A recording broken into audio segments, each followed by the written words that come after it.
Hello, I'm Cliff Smith and welcome to lesson 2 in my series of lessons on essential guitar techniques.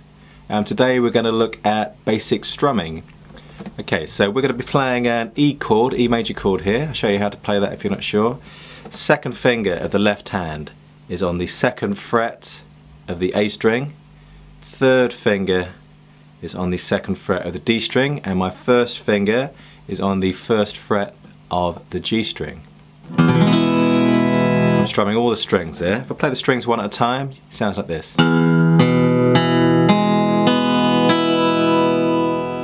Okay, now if you haven't seen my lesson on holding the pick and you're not sure how to hold the pick, please check out lesson 1. It's a quick reminder, we're holding the pick between the thumb and index finger only, and the point of the pick is pointing towards the strings. When I'm in the playing position here, that point is pointing towards the strings. Now I've got my elbow resting, all the weight of my arm from here to here is resting on that guitar. So when I strum, the movement is all from the elbow. I'm not moving this part of my arm, it's totally relaxed. So that's a big strumming movement from the elbow. I'm not strumming with my wrist like this, that's no good. So you need to strum up and down with the elbow, from the elbow rather. Okay, so on the E chord I'm going to do a down strum.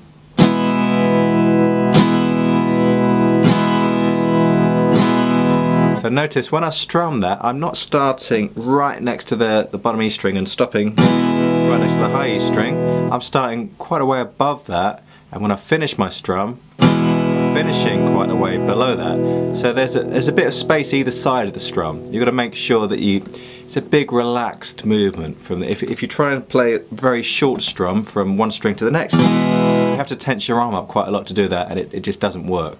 If I try and do a fast rhythm, you can see my hands moving quite a lot there.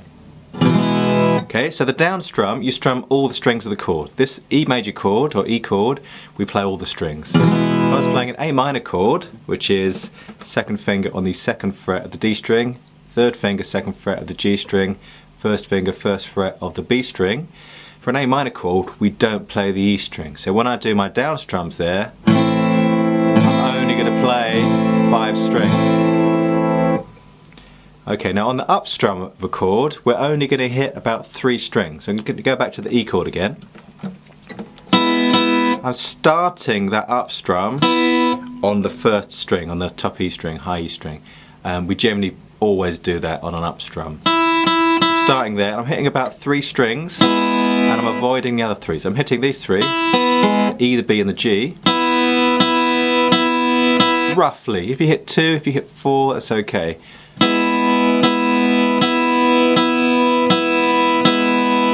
Okay, so what you'll notice there is it's a lighter sound on the upstrum. And the reason for that is I'm hitting the highest pitched string first, which has got a lighter sound than the lowest pitched string. I'm only hitting 3 strings instead of 6. And I'm pulling against the weight of my arm. On the down strum, you've got the weight of the arm behind you, so it gives you a little bit more power naturally. So if I do a down strum and an up strum, you can hear that sound different. The down strum's got a heavier sound to it. Up strum's much lighter.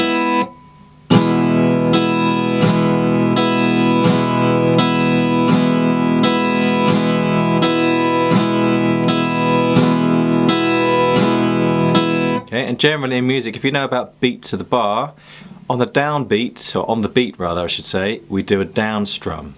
And in between the beats, or on the weaker beats, so the ands as such, we do an up strum. So if I had a bar of 8 notes, or 8 strums in a bar, 1 and 2 and 3 and 4 and, I would strum down on the beat and up on the and, like this. 1 and 2 and 3 and 4. An exception to that is when you're playing kind of indie rock music, that kind of rhythm would be all down strums. Think of songs by Coldplay, Snow Patrol, that kind of stuff. Generally it's all down strums. Okay, so I hope that's helped. So just try and remember, on the way down, all the strings of the chord. If it's a D chord, it's only 4 strings on the way down. But you only play 4 strings on the D string, on the D chord. On the way up, it's always going to be 3. Thanks very much for watching. I hope you enjoyed this free video. There is some tab for this lesson on my website, And please don't forget, subscribe to my YouTube channel and like my Facebook page, and you'll find links to all of those things in the description to this video.